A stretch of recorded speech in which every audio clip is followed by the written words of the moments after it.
തൊഴിൽ മികവിന് UAE സർക്കാർ നൽകുന്ന 24 ലക്ഷം രൂപയുടെ UAE ലേബർ മാർക്കറ്റ് പുരസ്കാരം മലയാളിക്ക്.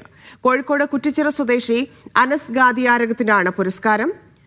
ബുർജിൽ ഹോൾഡിംഗ് റീജിയണൽ HR മാനേജറായ അനസിന് എക്സിക്യൂട്ടീവ് വിഭാഗത്തിലാണ് 1 ലക്ഷം ദിർഹമിന്റെ പുരസ്കാരം ലഭിച്ചത്. സ്വകാര്യ മേഖലയിലെ ജീവനക്കാർക്ക് UAE തൊഴിൽ മന്ത്രാലയം നൽകുന്ന ഏറ്റവും വലിയ പുരസ്കാരമാണ് അനസിന് ലഭിച്ചത്. അബുദാബി രാജകുടുംബാംഗം Sheikh Theyab bin Mohammed Al Nahyan award കൈമാറി.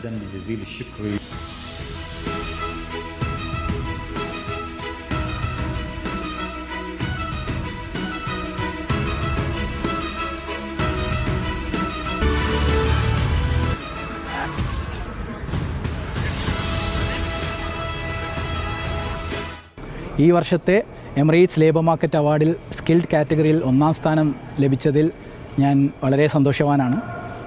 കഴിഞ്ഞ 16 വർഷമായി ബുർജിൽ ഹോൾഡിംഗ്സിൽ HR ഡിപ്പാർട്ട്മെൻറ്റിൽ സേവനമനുഷ്ഠിക്കുന്നു. ഈ അവാർഡ് എനിക്ക് നൽകിയ ministry of human resource and എമറൈറ്റൈസേഷനും ബുർജിൽ ഹോൾഡിംഗ്സ് മാനേജ്മെൻറ്റിനും നമ്മുടെ ചെയർമാൻ ഡോക്ടർ ഷംസീർ വയലിനും ഈ അവസരത്തിൽ ഞാൻ നന്ദി സൂചിപ്പിക്കുന്നു.